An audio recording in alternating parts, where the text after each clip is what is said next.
ঠিক আছে, রেকর্ডিং হচ্ছে, আমি প্রেজেন্ট করছি স্লাইড, তার সাথে সাথেই বলবো।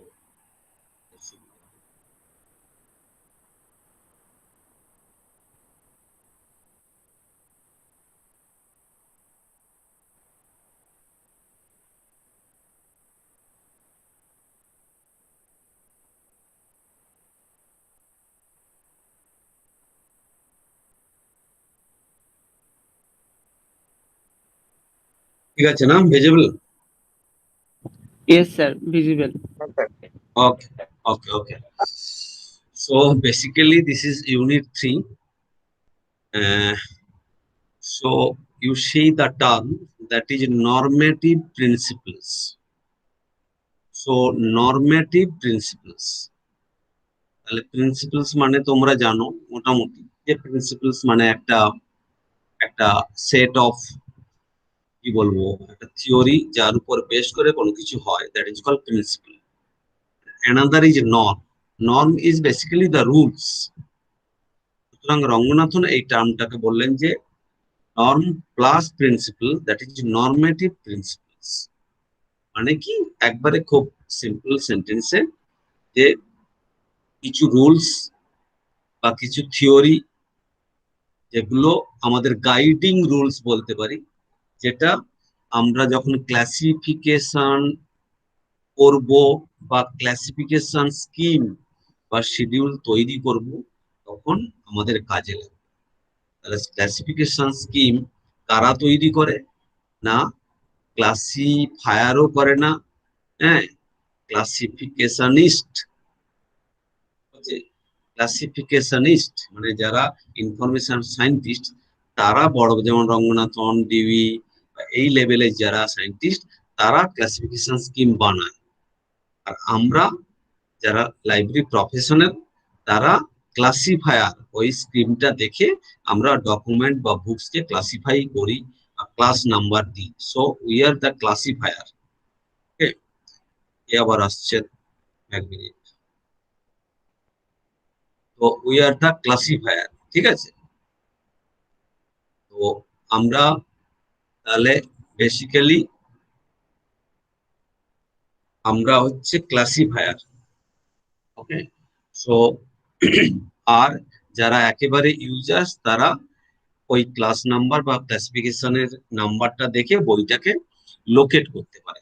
ওকে, তো যেটা বলছিলাম যে Ranganathan have identified 4 normative principles in different levels. Okay, so first one is the basic laws, second one is the fundamental law, third one canon, and fourth one principles. You just see the terminology, that is basic law, fundamental law, canons, and principles. So what is basic law? Basic laws are basically the guiding principles or normative principle, whatever may be the term, that is applicable throughout the all subject. So level is basic process of thinking. যে কোনো সাবজেক্টের একটা thinking প্রসেসের সাথে এই লটা যাবে। Basic law is applicable irrespective of any subject, so it can be applied to all the subjects. That is basic law. Okay, another is fundamental law. So fundamental law are specifically subject oriented, that is fundamental law of library science, fundamental law of physics, fundamental law of chemistry, like that. Okay, so fundamental law একটা সাবজেক্টের confine করে। and another one is canon, তাহলে বিভিন্ন terminology for different level. ওকে, সমস্ত সাবজেক্টের জন্য applicable যে ল, সেটাকে বলছি বেসিক ল। একটা পার্টিকুলার সাবজেক্টের জন্য সেটাকে বলছি ফান্ডামেন্টাল ল। একটা সাবজেক্টের আন্ডারে একটা ফ্যাসেটের উপর যদি হয় সেটা ক্যানন, তার আন্ডারও যদি একটা কোনো বিষয়ের উপর হয় সেটাকে বলবো আমরা প্রিন্সিপল। ঠিক আছে, এক্সাম্পল গুলো দিয়েছি। All subject, that is library science, that is library সায়েন্সের মধ্যে একটা পেপার ক্লাসিফিকেশন, তার একটা পার্ট হেল্পফুল সিকোয়েন্স, সেটাকে বলবো প্রিন্সিপাল। তাহলে চারটে আমরা টার্মিনোলজি ইউজ করি, basic law, fundamental law, canons and principal. all are called the normative principles according to Ranganathan. Okay, clear? So what are the basic laws? There are basically 6 basic laws according to the Ranganathan. Okay, দেখি কি আবার এলো নাকি? ঠিক আছে, তো তার মানে আমরা রঙ্গনাথনের অ্যাকর্ডিং টু রঙ্গনাথন 6টা বেসিক ল আছে। ফার্স্ট লকে বলছি আমরা laws of interpretation, laws of interpretation, laws of impartiality, laws of symmetry, laws of parsimony, laws of local variation, and laws of osmosis. These 6 laws are applicable irrespective of any knowledge, any subject, including library science. Okay, so I will give you the example from our subject so that it will be very much helpful or useful to understand. Okay, so you see the first one, that is laws of interpretation. Okay, laws of interpretation. সুতরাং তোমরা জানো লয়ের যারা পড়েছো বা এমনি history বা হিস্ট্রিতে সিভিক্সে পড়ে এসছো লয়ের সবচেয়ে বড় ল কোনটা? আমরা যদি 5 ফান্ডামেন্টাল ল বলি, সবচেয়ে বড় ল হচ্ছে লাস্ট ফান্ডামেন্টাল ল, সেটা হচ্ছে কি না, যদি সমস্ত কিছু ভায়োলেশন হয় তাহলে সে কোর্টে যেতে পারবে, আদারওয়াইজ অন্য লয়ের কোনো ইমপ্লিকেশন নেই। আমি তোমাকে বললাম যে the the fundamental law of equality, fundamental law of religion, right to religion, right to equality, সমস্ত বলে দিলাম। তারপরে যদি কিছু না বলি তাহলে তুমি কিন্তু কিছু আইনের কোনো কিছু তুমি পাবে না, এফেক্ট পাবে না, প্রোভাইডেড যদি লাস্টে বলি যে এই ওপরে যতগুলো ল আমরা রাইট বললাম সেই রাইটটা যদি ভায়োলেট হয়, you can move to the court. সুতরাং interpretation of the laws is the most vital law in all the subject. So interpretation of law, যখন কনফ্লিক্ট অ্যারাইজ করবে, এই ল মানবো না, ওই ল মানবো না, ওই গাইডিং প্রিন্সিপাল মানবো, তখন ইন্টারপ্রেট করার জন্য একটা ল আছে, সেই লটাকে বলছি আমরা লজ অফ ইন্টারপ্রিটেশন। সুতরাং interpretation is the most important thing, sorry. সুতরাং judicious interpretation of the law, fundamental law or canons. Okay, এবার আমি কেন বলছি আমি পরে বলবো তোমাকে। সেকেন্ড ল বলছি যে লজ অফ ইম্পার্সিয়ালিটি। ওকে, সো যখন আমরা ক্লাসিফাই করব বা অন্য জায়গায় ক্যাটালগিং করব বা অন্য কোনো সাবজেক্ট যা কিছু ইউজ করব, so we should not be biased, impartial.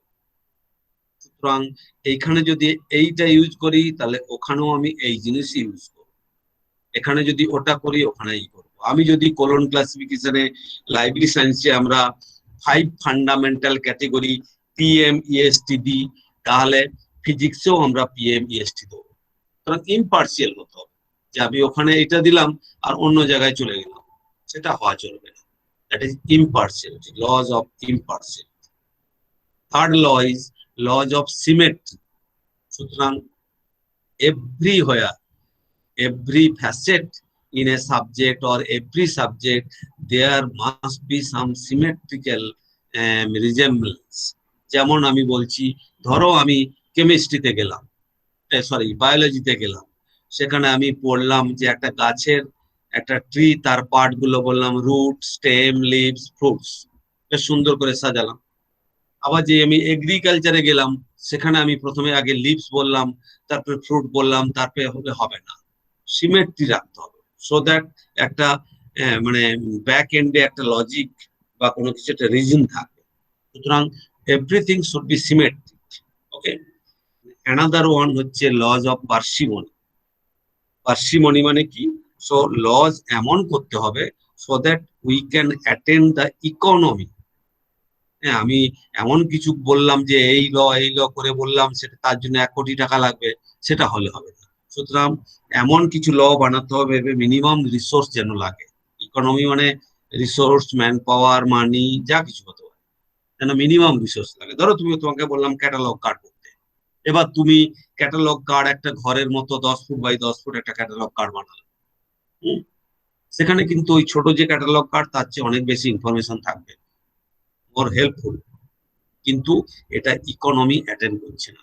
ওইটা বানাতে হয়তো 10 জন লোকের একদিন লেগে যাবে, ওইটা বানাতে হয়তো 100 টাকার কালি লাগবে, ওইটা বানাতে যে কাগজটা লাগবে সেটা হয়তো 500 টাকা দাম, ওইটা বানাতে বানানোর পর যেটা ক্যাবিনেটে রাখাতে হবে সেটা হয়তো 1 লাখ টাকা দাম।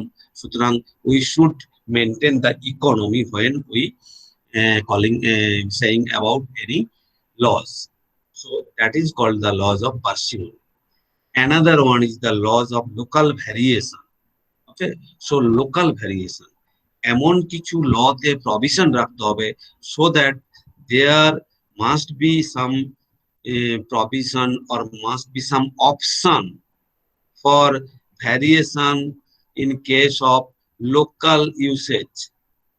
আমি এমন একটা জিনিস বানালাম যেটা সমস্ত জায়গায় অ্যাপ্লিকেবল, কিন্তু সেখানে কোনো অপশন রাখলাম না যে যদি তুমি মনে করো এইটাকে তুমি তোমার মতো করে কাস্টমাইজ করতে পারবে, এই অপশনটা কিন্তু লতে রাখতে হবে। না হলে কিন্তু যদি একেবারে স্ট্রিক্ট হয়, রিজিড হয়, তাহলে সমস্ত জায়গার জন্য অ্যাপ্লিকেবল হবে না।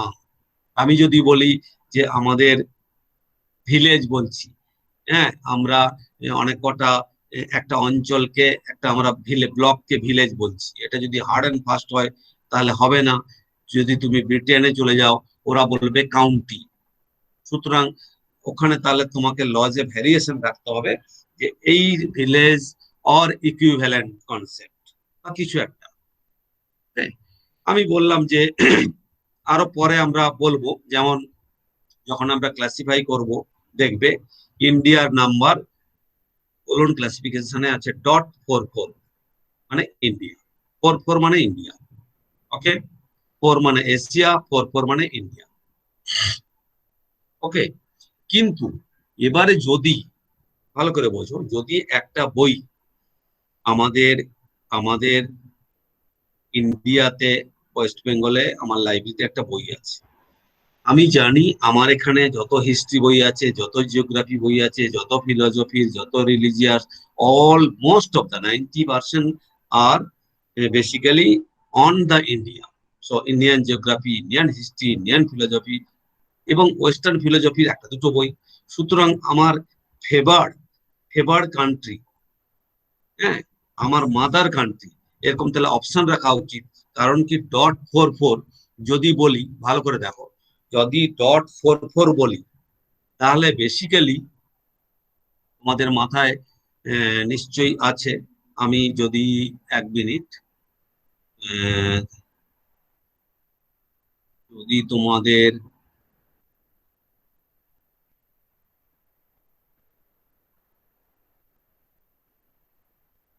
এক মিনিট দেখতে পাচ্ছ সাদা বোর্ডটা?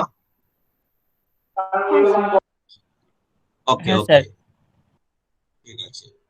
যদি যদি আমরা সমস্ত কিছু আমরা বললাম যে এইটা একটা প্লেস, গোটা পৃথিবী এটাকে যদি বলি, এটাকে যদি গোটা পৃথিবী বলি, এবার সেইটাকে যদি আমরা এবার বিভিন্ন ভাগে ভাগ করি, ভালো করে বোঝো, হুম, তাহলে যদি ভাগ করি, হ্যাঁ, সাপোজ আমরা এরকম করে ভাগ করলাম, ভাগ করলাম, ভাগ করলাম, হুম, এরকম করে ভাগ করছি। তাহলে এখানে আমরা বললাম কি না, ইন্ডিয়া হচ্ছে 4 4, তাহলে ইন্ডিয়ার 4 4 এর আগে 4 মানে হচ্ছে এশিয়া, ঠিক আছে। এবার এশিয়াকে আবার ভাগ করা হয়েছে, তার মধ্যে ইন্ডিয়া একটা কান্ট্রি, ইন্ডিয়াকে দিলাম 4, চায়নাকে দিলে 5, বেশ কিছু দিয়েছি আমরা। তার মানে এই 4 এর আগে কি আছে, 3 আছে, হ্যাঁ, ফর অন্য আহ, কিছু একটা মানে মহাদেশের জন্য। তার আগে 2 আছে, ঠিক আছে, তার আগে 1 আছে, এরপরে 5 আছে। সুতরাং বিভিন্ন রকম আমাদের এখানে নাম্বার দেওয়া আছে। সুতরাং এই যে 4 লিখছি, তার মানে এইটা অ্যাকচুয়ালি 4 এর আন্ডারে, এত সব বোঝাতে হচ্ছে। তার মানে এই যে ডকুমেন্টটা 4, ভালো করে বোঝো, এই 4 ডকুমেন্টটা 4 এর আন্ডার, এশিয়ার আন্ডারে আসবে, তার আন্ডারে 4 হবে ইন্ডিয়ার জন্য।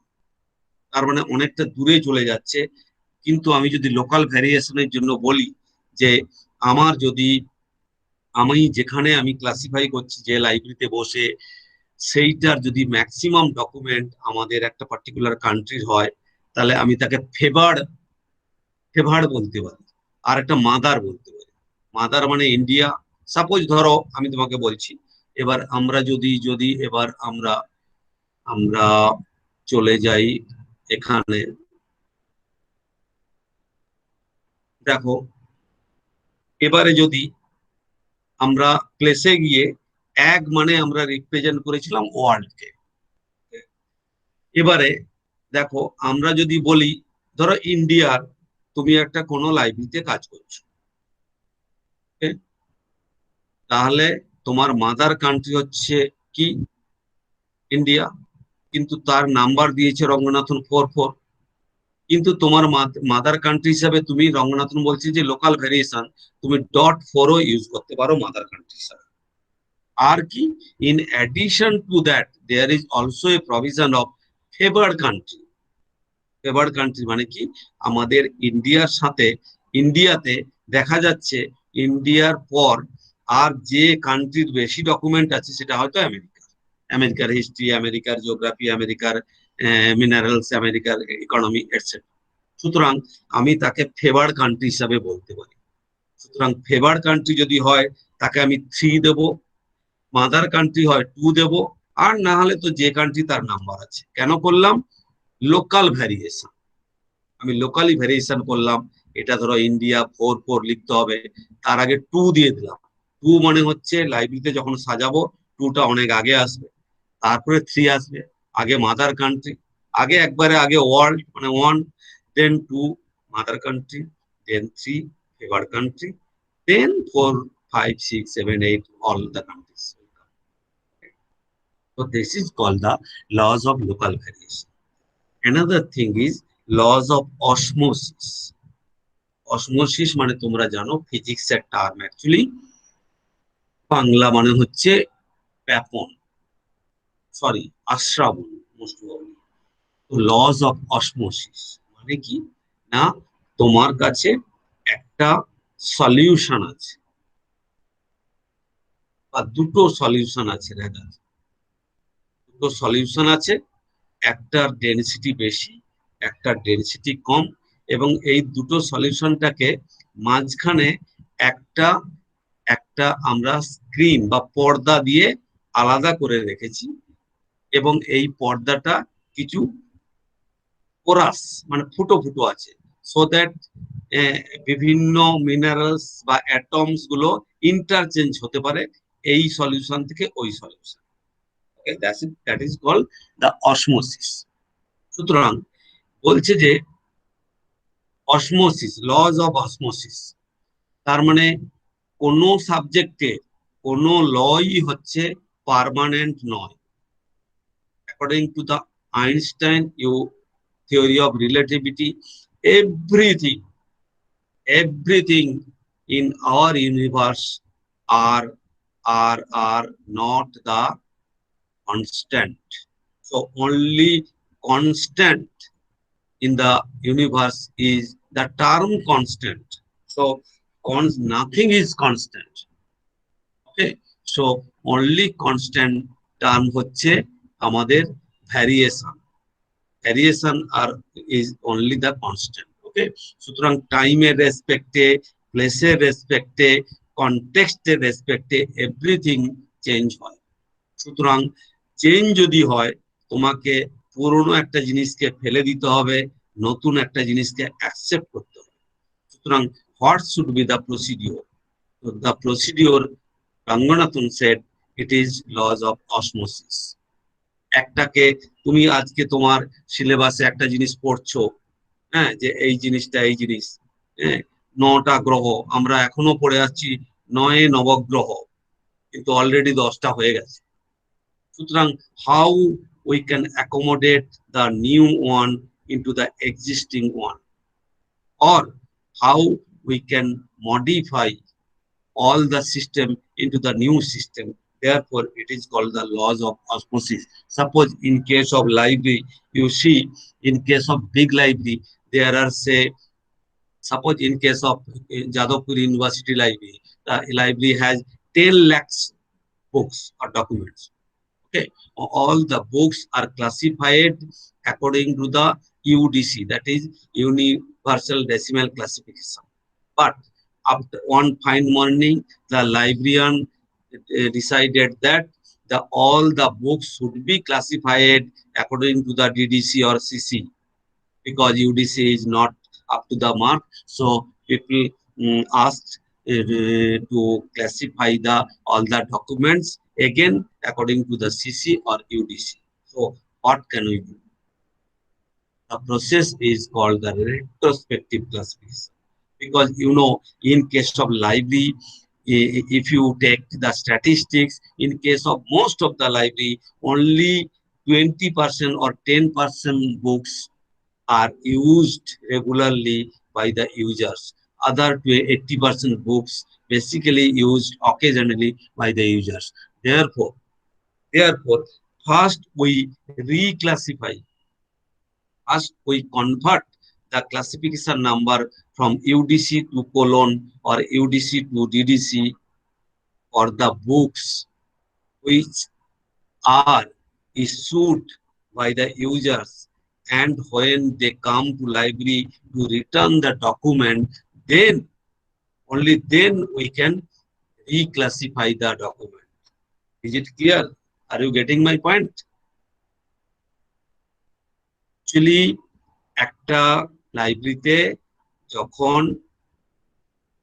100টা বই থাকলে 20টা বই রেগুলারলি ইস্যু হয়, 80টা বই স্ট্যাকে পড়েই থাকে। সিরিয়াস কোনো ইউজার্স বা টিচার্স এসে সেই বইগুলো চাইলে তারা পায়। ওকে, তাহলে এই যখন আমি ডিসিশন নিলাম যে এখানে যে ক্লাসিফিকেশন নাম্বারটা করা হয়েছে সেটা একটা অ্যাকর্ডিং টু অন্য কিছু নাম্বার পরে আমরা চেঞ্জ করতে চাই, তাহলে আমরা কি করব না, আমরা যে ডকুমেন্ট গুলো, ধরো আমাদের 100টা বই ছিল, 20টা বই বাড়ি নিয়ে গেছে স্টুডেন্টরা, ওই 20টা বই যখন ফেরত দিতে আসবে, আমরা ফেরত নিয়ে নিলাম, নিয়ে ওটাকে স্ট্যাকে নিয়ে যাব না, ওইটাকে আমরা রেখে দেবো সাইডে, ওইটাকেই একজনকে বসিয়ে দেবো যে ওই বইগুলোকে শুধু তুমি রিক্লাসিফাই করো, মানে কনভার্সন করো। ক্লিয়ার? পরের দিন ওই 20টা বইকে আমরা স্ট্যাকে দিয়ে দিলাম, আবার যে 10টা বই বা আবার ধরো 30টা বই ইস্যু হলো, তার মধ্যে 15টা বই হচ্ছে আগের দিনের, আর 15টা বই নতুন গেল, ওইগুলো যখন আবার ফেরত আসবে শর্টিং করে নিলাম কোনগুলো আমাদের রিক্লাসিফাই করা হয়নি। তাহলে যখন আমরা রিক্লাসিফাই করব, একটা বইয়ের উপর স্ট্যাম্প দিয়ে দেবো যে কনভার্টেড বা নিউ নাম্বার গিভেন। ক্লিয়ার? সুতরাং এইভাবে আমরা কি অসমোসিস করছি, মানে একটা একটা ঘন দ্রবণ আছে, ডেন্স সলিউশন আছে, আর একটা লেস ডেন্স সলিউশন আছে।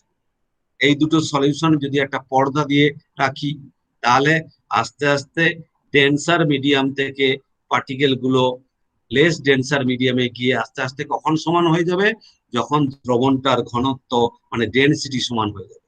তাহলে কখন আমরা এখানে থামবো, যতক্ষণ না পর্যন্ত নতুন আস্তে আস্তে আস্তে আস্তে লাইব্রেরির সমস্ত বই কি না ডিডিসি তে কনভার্সন হয়ে যাবে।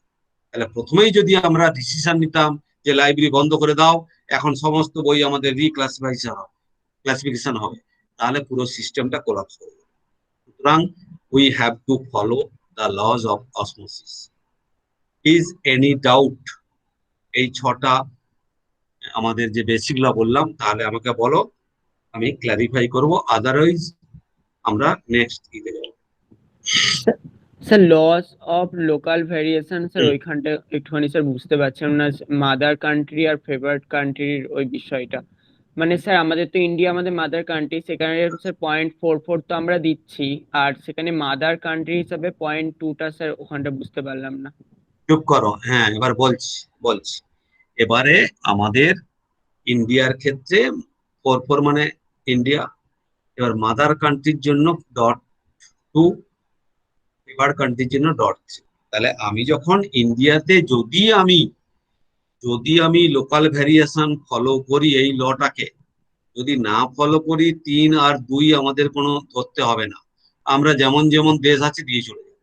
যদি আমি ভাবি যে আমার লোকালি এটাকে আমি লোকাল ভ্যারিয়েশনটাকে আমি মান্যতা দেব, তাহলে তুমি ইন্ডিয়ার জন্য .44 দেবে না, ইন্ডিয়ার যত নাম্বার আছে আমি .2 দেবো, যত আমেরিকার নাম্বার আসবে .3 দেবো। ক্লিয়ার? তাহলে ইন্ডিয়ার আর 44টা দেবো না, কারণ আমি লোকাল ভ্যারিয়েশনটাকে মেনে নিচ্ছি, মাদার কান্ট্রি বলে 2 দিচ্ছি। ওকে তার স্যার। মানে এটা আমি এক্সাম্পল দিলাম, কিন্তু তোমরা যেটা করবে যে লোকাল ভ্যারিয়েশন, সেটা তোমাকে সবসময় মাথায় রাখতে হবে যে একটা লোকাল ভ্যারিয়েশন। ধরো আমি বলছি, তুমি যখন ক্যাটালগ কার্ড লেখা শিখবে বা ক্লাসিফিকেশন আমি শেখাবো, একটা ডকুমেন্ট এর ক্লাসিফিকেশন নাম্বার হয়তো 20টা হয়ে গেল, হ্যাঁ, 285.35 এত ডট এত ডট এত করে একটা 20টা। এবার তোমাকে শিখিয়ে দিয়েছি যে একবারে এরকম সুন্দর করে ক্লাসিফিকেশন করবে। এবার you got a job in school library, okay. এবার তুমি ওখানে একটা ডকুমেন্টের ক্লাসিফিকেশন করছো, এরকম 15টা ডিজিট। সুতরাং ওই ডকুমেন্টটার ওখানে কোনো প্রয়োজন নেই, ওখানে তুমি ডিসিশন নাও, লোকাল ভ্যারিয়েশন করো, যে ডিডিসি কি বলেছে ক্লাস নাম্বার এতটা, কিন্তু আমি ডটের পরে 4টের পরে ওইটুকু ডিজিট নেবো, বাকিটা আমি নেবো না। এটা আমার ডিসিশন, লোকালি ভ্যারিয়েশন করবো। কারণ কি, স্কুলে এত বই নেই যে এত সুন্দর করে সাজাতে হবে, ফিজিক্সের বই কাছাকাছি থাকলে it's okay. Therefore, this is all under the purview of laws of local variation. Okay. So next level laws are called the fundamental law. So fundamental law is basically applicable on a particular subject. সুতরাং library সায়েন্সের ক্ষেত্রে we all know that there are 5 fundamental laws. Okay, I think you have memorized these 5 fundamental law. That is, books are for use, every reader his or book, every book its reader, save the time of the reader, library is growing organism. Clear? সুতরাং এই যে 5টা ল, এটা আমরা already আগে explain করে দিয়েছি, no need to explain now. So now you think the first basic law, that is laws of interpretation. Clear? Our fundamental law, books are for use. আবার আমি ক্যাননে যাব, ক্যাননে আবার একটা কোনো কিছু আসবে। সুতরাং এইগুলো লেভেলগুলো দেখো, বেসিক লজ হচ্ছে সমস্ত সবার ওপরে, তার তলাতে হচ্ছে fundamental law on particular subject, তার আন্ডারে ক্যানন অন পার্টিকুলার সাবজেক্ট অথবা chapter of the subject. Therefore, if there arise any conflict between the canon and fundamental law and basic law, we always give priority to the basic law, then fundamental law, then canon. ঠিক আছে? ধরো তুমি লাইব্রেরিতে একজন এসে বলল যে sir আমাকে একটা বই দিতে হবে, আমার খুব লাগবে, কিন্তু লাইব্রেরি 5টায় বন্ধ হবে, তখন 5টা 5 বাজে তুমি বন্ধ করছো, ঝাঁপ বন্ধ করছো। এবার তুমি বললে যে না, আমাদের আপনি দেখুন নোটিশ বোর্ডে সুন্দর দেওয়া আছে লাইব্রেরি লজে, যে একবারে লাইব্রেরি আওয়ার স্ট্রিক্টলি 5 PM। ঠিক আছে? তাহলে এটা আর একটা আমাদের ক্যানন বা অন্য কোনো রুলকে স্যাটিসফাই করছে, library rules. But library rules এর ওপরেও আছে ফান্ডামেন্টাল ল, যেটা পুরো লাইব্রেরি সায়েন্সকে কভার করছে। তাহলে সেই ফান্ডামেন্টাল লতে বলেছে books are for use, every reader his or book, every book its reader. সুতরাং ওই রুলটাকে ভায়োলেট করে আমি যদি তাকে বইটা দিই, তাতে কিচ্ছু যায় আসে না।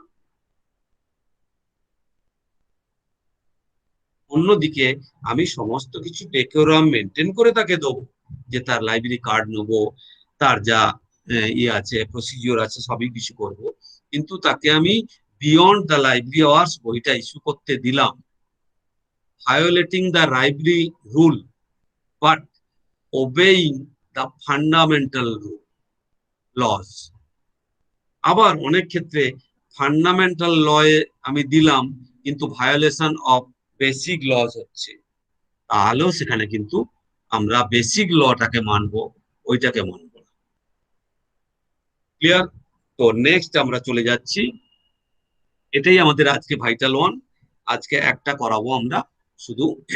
তার আগে একটু বলি যে আগেই যেটা আমরা শুরু করেছিলাম, classification is a mental process. Okay, সুতরাং তোমাকে যদি বলে তোমাদের ক্লাসে বেসড অন জেন্ডার ক্লাসিফাই করো, তাহলে তুমি বলবে যে একটা মেল একটা ফিমেল, আগে মাথায় নেবে, তুমি মেন্টালি ব্রেনে নেবে, মাইন্ডে নেবে। এবার তুমি মেন্টালি ভাগ করলে যে এটা মেল, এদিকে ফিমেলের ঘর, একজনকে এইদিকে দিলে ওইদিকে দিলে, এই করে আমরা মেন্টালি করছি। সুতরাং যখন তুমি বাস স্ট্যান্ডে দাঁড়িয়ে আছো, তোমার বাস আসছে, তুমি আসবে 46/A এই বাসে, তুমি এবার ক্লাসিফাই করতে শুরু করছো, আর 201 বাস আসছে, তুমি করে দিলে নন গ্রুপ, না এটা আমার রিকোয়ার্ড নয়, এইটা এলো এইটা রিকোয়ার্ড। সুতরাং each and every step of our everyday life we are classifying the object, we are classifying the theories, we are classifying the concept each and every time. তোমাকে বললো এখন খেতে আসো, তোমার দুটো option, yes or no, classify করলে আমার এখন যাওয়া ঠিক হবে, যাবে না। তো ইচ এন্ড এভরি স্টেপ আমরা ফলো করি ক্লাসিফিকেশনের থিওরিতে। ওকে, এবারে তাহলে রঙ্গনাথন বলছে যখন আমরা একটা ডকুমেন্ট ক্লাসিফাই করব, তার মানে কি, ডকুমেন্টটাকে পড়ে তার ভেতরে যে থট কন্টেন্ট, যে নলেজ আছে, যে ইনফরমেশন আছে, সেইটাকে আমরা ক্লাসিফাই করছি। ওকে, সুতরাং বইটাকে আমাকে পড়তে হবে, কি কি ডকুমেন্ট নিয়ে লেখা।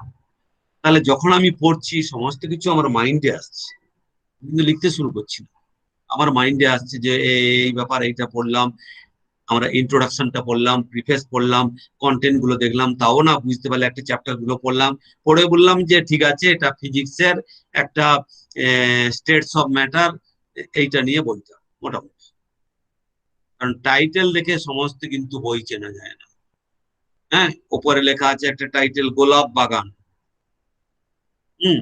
তুমি দেখলে ঠিক আছে, তুমি চলে গেলে হর্টিকালচারে, গোলাপের নিলে গোলাপ বাগান কি করতে হয় তার নাম্বার দিয়ে দিলে, হ্যাঁ গোলাপ বাগান, ইটস ওকে। কিন্তু পরে ভালো করে বইটা খুঁটিয়ে দেখলে এটা একটা গল্পের বই, গল্পের বই টাইটেলটা হচ্ছে গোলাপ বাগান। ঠিক আছে, সুতরাং তোমাকে থট কন্টেন্টের ভিতর ঢুকতে হবে, ঢুকে তোমাকে মেন্টালি নিতে হবে যে কি কি সাবজেক্ট কভার করছে। তার মানে প্রথম কাজটা আমাদের হচ্ছে mental level. So Ranganathan term it the idea plane. সুতরাং এভরিথিং তুমি পরীক্ষাতে যখন লিখবে, আনসার দেবে, প্রথমে তুমি মাথায় আসছে আইডিয়া প্লেন, তারপরে সেটা আসবে ভার্বাল প্লেন, মানে আমি with the help of a particular language আমি আমার ব্রেনে যে আইডিয়াটা আছে সেটাকে আমি এক্সপ্রেস করছি। ক্লিয়ার? তার মানে তোমার মাথার ভেতরে যে আইডিয়াটা আছে সেটাকে তুমি একটা ল্যাঙ্গুয়েজ দিয়ে এক্সপ্রেস করছো, সেই ল্যাঙ্গুয়েজ দিয়ে এক্সপ্রেস করাটাকে বলছি আমরা ভার্বাল প্লেন। এরপরে এবারে ওই ল্যাঙ্গুয়েজটাকে যদি আমি কোডিফাই করি, বিভিন্ন কোড দিয়ে বলি, সেই কোডটা ন্যাচারাল ল্যাঙ্গুয়েজের নয়, তখন একটা আর্টিফিশিয়াল কোডিং দিই, সেটাকে বলবো আমরা notational plane. So we, the library professional, we actually work in three planes. First, when we take a books and grow through the different section of the books to understand the thought content of the books, then we are in the idea plane. after getting all the information or the thought content from the books, then we have to write the subject of the books. Then it is in the on the verbal plane. And after getting all the search term, all the keywords, all the subject, then we should convert the subject term into the artificial language, that is classification language, according to the colon classification or according to the DDC or UDC. Then we will work on the notational plane. Clear? সুতরাং আমরা idea প্লেনে কাজ করি, verbal প্লেনে কাজ করি, notational প্লেনে কাজ করি। আইডিয়া প্লেনে কাজ করতে গেলে যে সমস্ত রুলস আমাকে মেনে চলতে হবে সেগুলোকে আমরা বলছি canon. Canon for idea plane. তাহলে সমস্ত যত rules idea plane, verbal plane and notational প্লেনে আমরা মেনে চলবো ক্লাসিফিকেশন করার সময়, সবগুলোকে বলবো ক্যানন অফ ক্লাসিফিকেশন। শুধু আইডিয়া প্লেনের জন্য যে রুলস গুলো লাগে সেটাকে বলছি ক্যাননস ফর আইডিয়া প্লেন। শুধু যেটা ভার্বাল প্লেনের জন্য রুলস লাগবে সেটাকে বলবো ক্যানন ফর ভার্বাল প্লেন। শুধু যেটা নোটেশনাল প্লেনের জন্য লাগবে সেটাকে বলবো আমরা canon for notational plane. Clear? এবার ক্যানন ফর আইডিয়া প্লেনে আমরা অনেক ধরনের ক্যাননস আছে, একটার পর একটা আমরা আলোচনা করব। এবার দেখো, যখন আমরা, এবার তুমি বই ক্লাসিফিকেশনের কথা ছেড়ে দাও, এবারে আমরা এমনি একটা জেনারেল ভাবো, পরে বইতে আসবো।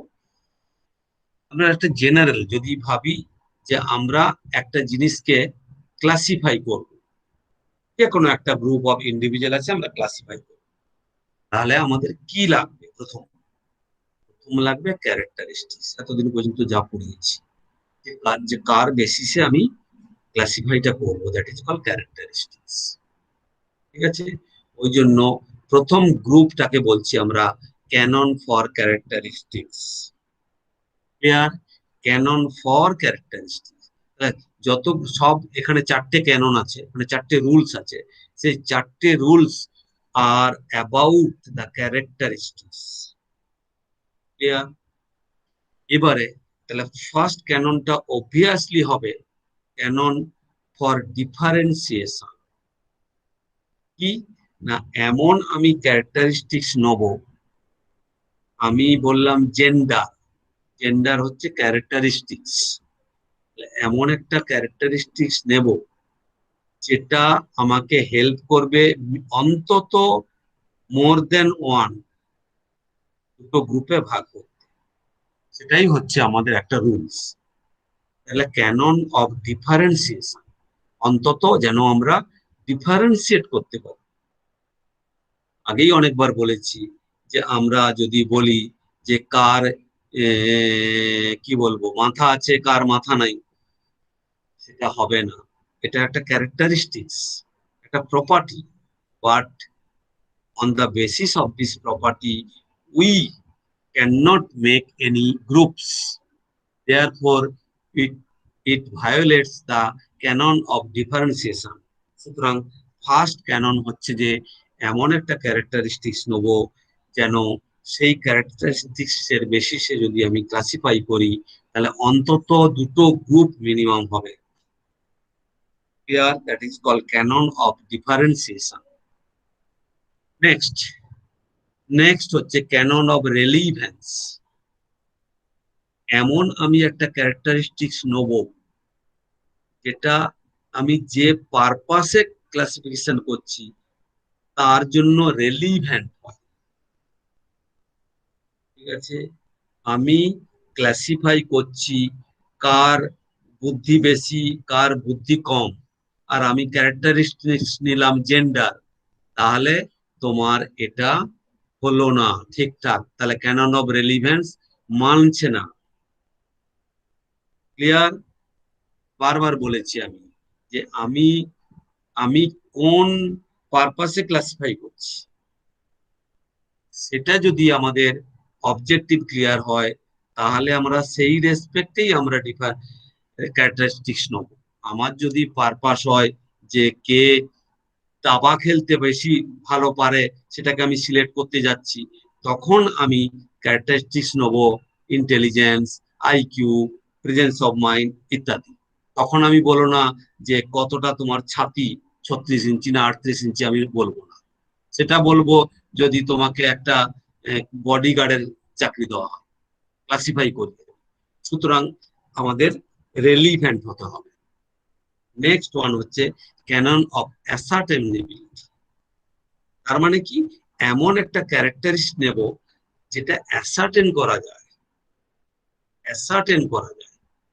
আমি এমন কিছু ক্যারেক্টারিস্টিক নেব না আমি আমি ভাবতেই পারছি না কি হবে, আমি দেখেই পাবো না। যেমন ধরো, আমি যদি বইগুলোকে ক্লাসিফাই করি on the basis of page number, হ্যাঁ, খুব বোকা বোকা হবে। এটা অ্যাসার্টেন করা যায় না কোনটা বিশাল একটা এতগুলো পেজ। বা আমি বললাম ওয়েট অফ দা বুক, এটা অ্যাসার্টেন করা যাবে কিন্তু খুব বোকা বোকা। আর আমি যদি বলি ডেট অফ দা ডেথ, মৃত্যু দিবস, তাহলে এটা অ্যাসার্টেনই করা যাচ্ছে না, তাহলে সেইটা আমরা ক্যারেক্টারিস্টিক্স নিতে পারবো না। সুতরাং ক্যানন এমন একটা নিতে হবে যেটা অ্যাসার্টেন করা যায়। ক্লিয়ার? তাহলে অ্যাসার্টেন করা যায়, সেরকম একটা আমাকে ক্যানন নিতে হবে। নেক্সট ক্যানন হচ্ছে ক্যানন অফ পার্মানেন্স। তার মানে আমি যে ক্যারেক্টারিস্টিক্সটা নিলাম, কি নিলাম না আইকিউ নিলাম, কিসের জন্য নিলাম না দাবা খেলাতে আমি ইন্ডিয়া থেকে রিপ্রেজেন্টেটিভ পাঠাবো, তার ক্লাসিফাই করছিলাম group A, group B, group C, group D. ওই জন্য আমি ইন্টেলিজেন্স লেভেলটাকে নিয়েছিলাম ক্যারেক্টারিস্টিক্স, এটা আমার অবজেক্টিভ। তাহলে যতদিন পর্যন্ত আমার ক্লাসিফিকেশনটা করছি আমি দাবার জন্য, ততদিন আইকিউটা শুড বি পার্মানেন্ট। আইকিউ হচ্ছে ক্যারেক্টারিস্টিক্স থাকবে। ক্লিয়ার? যদি আমি পরে চেঞ্জ করি যে এখন আমি ক্লাসিফাই করছি ওই গ্রুপটাকে দাবা খেলার জন্য নয়, বডিগার্ডের চাকরি দেওয়ার জন্য, তখন আমি ওই পার্মানেন্টটাকে উঠিয়ে দিলাম। ঠিক না? তখন আমার আইকিউ দরকার নেই, তখন আমার ওয়েট দরকার, হাইট দরকার, চেস্ট দরকার, এটসেট্রা। ক্লিয়ার? এই হচ্ছে চারটে canon under the canon for characteristics, under the canon for idea plane. তাহলে canon of idea plane for idea plane, তার আন্ডারে ক্যানন ফর ক্যারেক্টারিস্টিক্স, তার আন্ডারে চারটে ক্যানন বলে ফেললাম। এরপরে যেই আমরা ক্যানন একটাকে সিলেক্ট করলাম, ক্লিয়ার, তার মানে তোমাদেরকে আমি on the basis of IQ ভাগ করে দিলাম, 10 জন 11 জন ভাগ করে দিলাম। তাহলে পরের স্টেজে আমাদের কি হবে বলো দেখি, কে বলতে পারো পরের স্টেজে আমরা কি করব?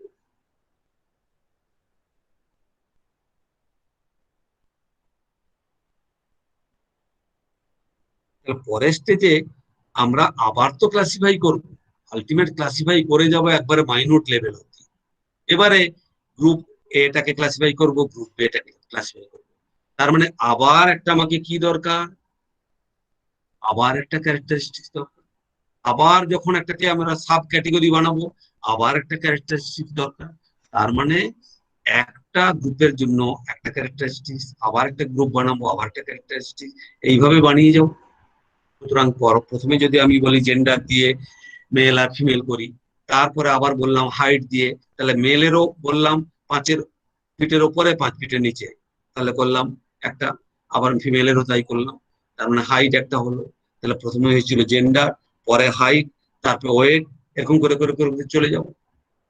সুতরাং আমরা যখন তাহলে পরের আমাদের ক্যানন হবে canon for succession of characteristics. Clear? তার মানে কি, একটার পর একটা কোনটা কোনটা কার পর নেবো, আমি প্রথমে হাইট নেবো, পরে সেক্স নেবো, জেন্ডার নেবো, পরে ওয়েট নেবো, নাকি এইটা নেবো? এইটার মধ্যে আমাদের 3টে ক্যানন আছে, কোনটা আগে আগে ঠিক নয়, কার পর কোনটা নেবো বা কিভাবে নেবো, সাকসেশন কিভাবে হবে পরপর। রঙ্গনাথন বললেন যে ফার্স্ট ক্যানন হচ্ছে ক্যানন অফ কনকমিটেন্স, ক্যানন অফ কনকমিটেন্স। ওকে, তাহলে ক্যানন অফ কনকমিটেন্স মানে কি না, ক্যানন অফ কনকমিটেন্স মানে হচ্ছে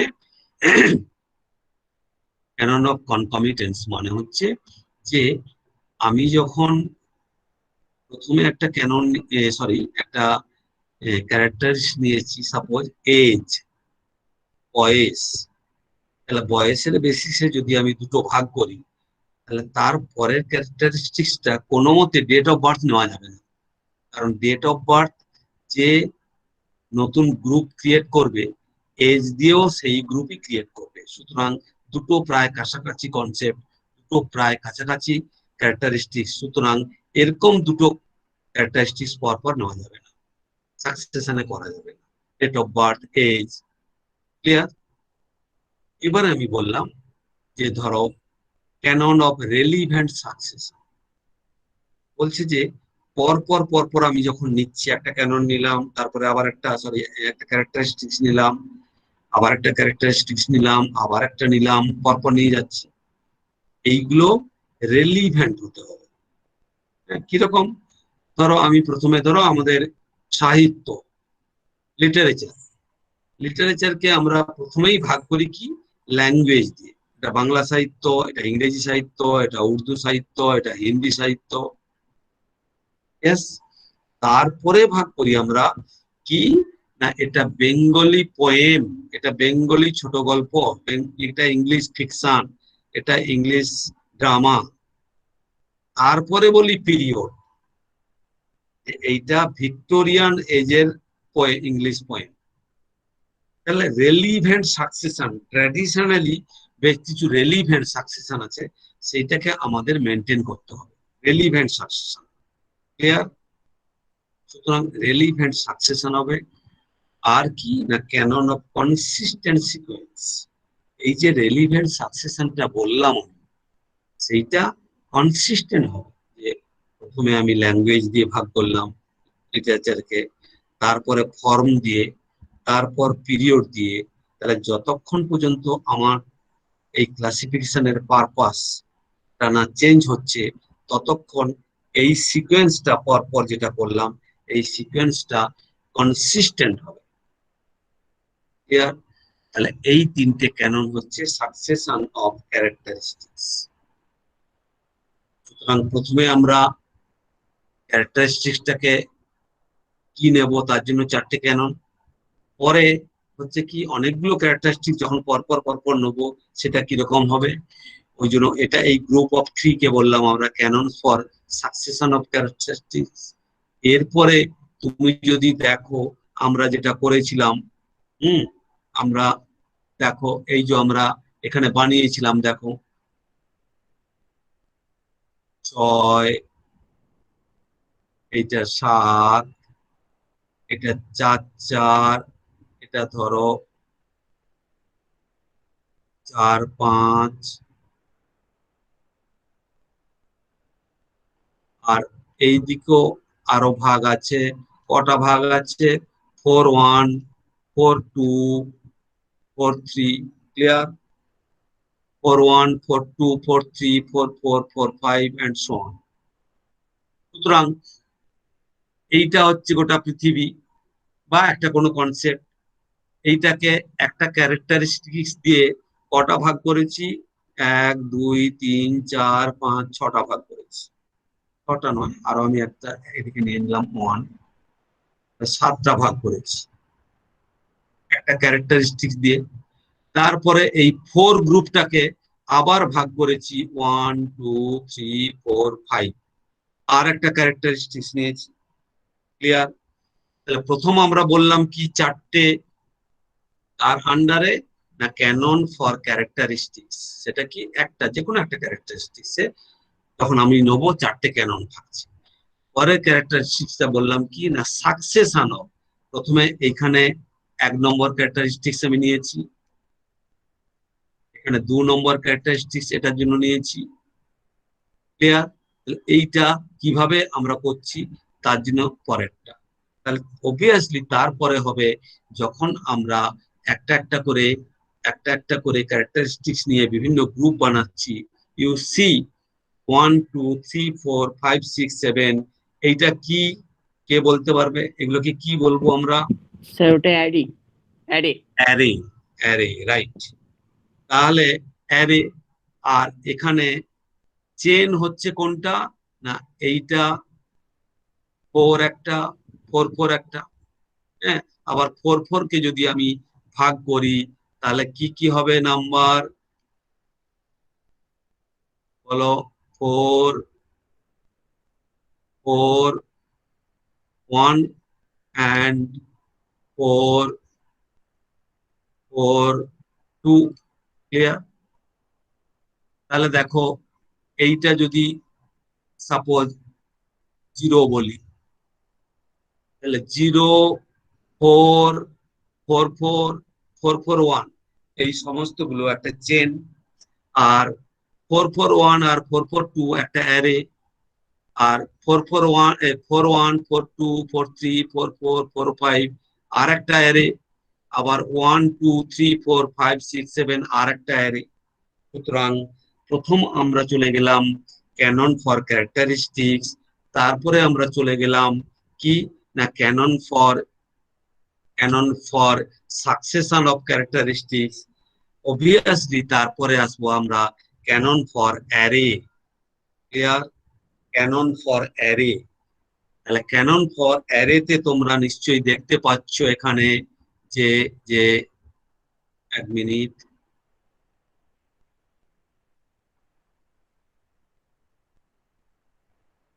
ক্যানন ফর অ্যারেতে তোমরা দেখতে পাচ্ছ এখানে যে ফার্স্ট আমাদের কি দেওয়া আছে, না ক্যানন ফর এক্সজস্টিভনেস, ক্যানন অফ এক্সজস্টিভনেস। তার মানে কি, এই যে দেখো ধরো এই যে 4 কে আমরা ভাগ করেছি কি 4, 4, 1, 4, 4, 2। তাহলে 4 এর সমস্ত কনসেপ্টটাকে একটা ক্যারেক্টারিস্টিক দিয়ে ভাগ করেছি এই দুটো ক্লাস বা গ্রুপে। সুতরাং এই দুটো গ্রুপে কে যদি মিলিয়ে দিই তাহলে আমরা 4 পেয়ে যাব। তাহলে এইটা কি বলছি আমরা, ক্যানন অফ এক্সজস্টিভনেস। সমস্তগুলোকে যদি এক্সজস্ট করে দিই তাহলে আমরা ওপরের গ্রুপটাকে পেয়ে যাব। একবারে সিম্পল অর্ডারে এখানে যদি 5টা বা 10টা ছিল গ্রুপে, এখানে 4টে, এখানে 6টা ভাগ করি, 6টা আর 4টেকে মিলিয়ে দিলে 10টাই হবে। কোনো জায়গায় ক্রস হয়নি যে এখানে বেশি একটা ওখানে কম একটা। সেটাকে বলছি আমরা canon of exhaustiveness. And second one হচ্ছে ক্যানন অফ এক্সক্লুসিভনেস।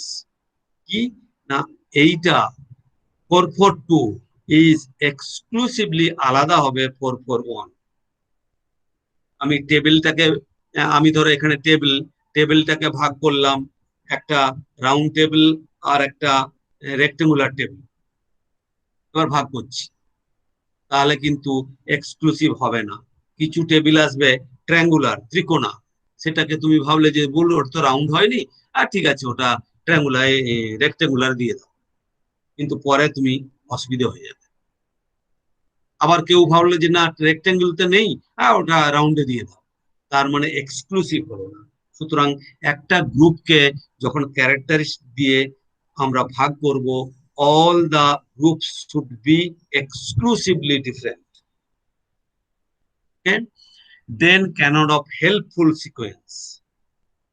তার মানে এই যে আমরা ভালো করে মানে দেখবে 441, 442 বা এই যে 1, 2, 3, 4, 5, 6, 4 মানে আমরা বলেছিলাম কি না এশিয়া, 3 মানে ধরো আমি বললাম আমেরিকা, 5 মানে বললাম আফ্রিকা। তাহলে তুমি বলো তো আমি কেন হঠাৎ করে 4 কে এখানে দিলাম? কি করে আমি এশিয়াকে আগে দিলাম, পরে আফ্রিকা দিলাম, পরে আন্টার্কটিকা দিলাম, কেন দিলাম? তাহলে is there any helpful sequence?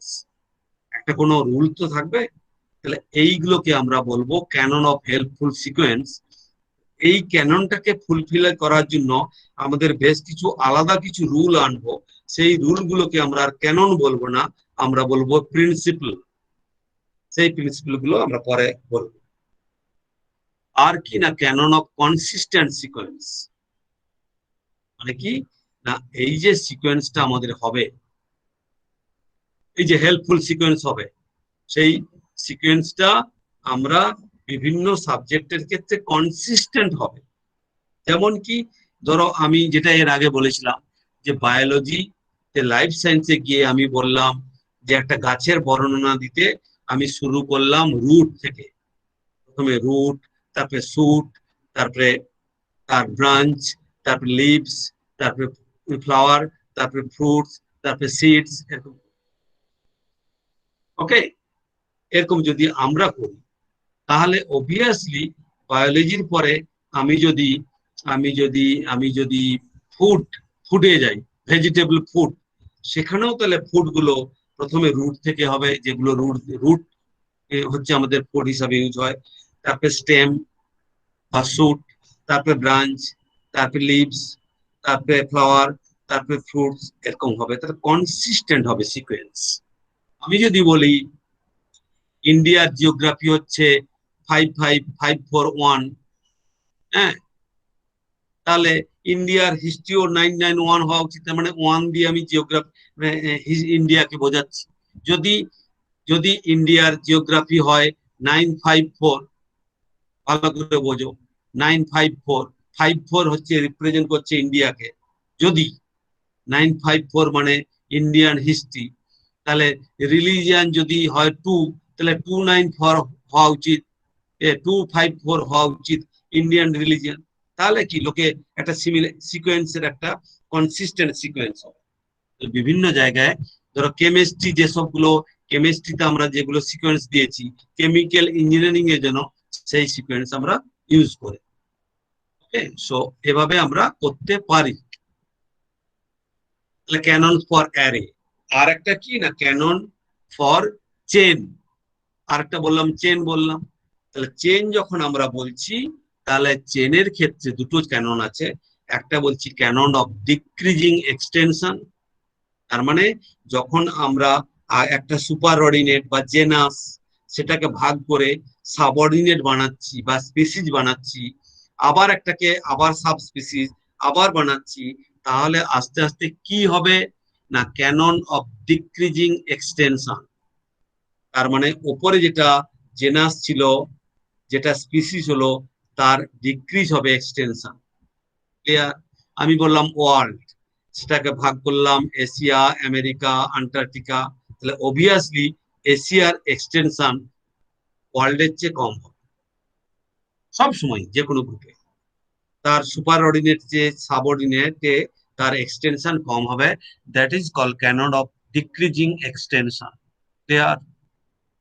Then canon of modulation, মানে কি, যখন আমরা পর পর পর পর চেন বানাবো, ওয়ার্ল্ড, তারপরে এশিয়া, তারপরে ইন্ডিয়া, তারপরে ওয়েস্ট বেঙ্গল, তারপরে কল্যাণী, তারপরে ইউনিভার্সিটি, তারপর department of library information science, তারপরে ক্লাসরুম, তাহলে যতগুলো আমরা ভাগ করে যাচ্ছি একটা প্লেসকে, তার মানে ইট মাস্ট বি গ্র্যাজুয়াল। হঠাৎ করে গোটা ওয়ার্ল্ডকে ভাগ করে দেবো না 500 এতগুলো কান্ট্রি, ঠিক আছে? আমরা 500 এতগুলো কান্ট্রিতে ভাগ করব না একটা ওয়ার্ল্ডকে। ক্লিয়ার? তার মানে ইট শুড বি গ্র্যাজুয়াল। আমি হঠাৎ করে ভাগ করে দেবো না।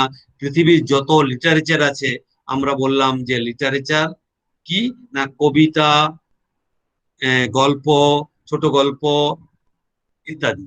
আমাদের আগে বলতে হবে ল্যাঙ্গুয়েজ দিয়ে, আগে বলতে হবে ইংলিশ লিটারেচার, বেঙ্গলি, হিন্দি, তারপরে আমরা ভাগ করতে পারবো। সুতরাং this is called the canon of modulation.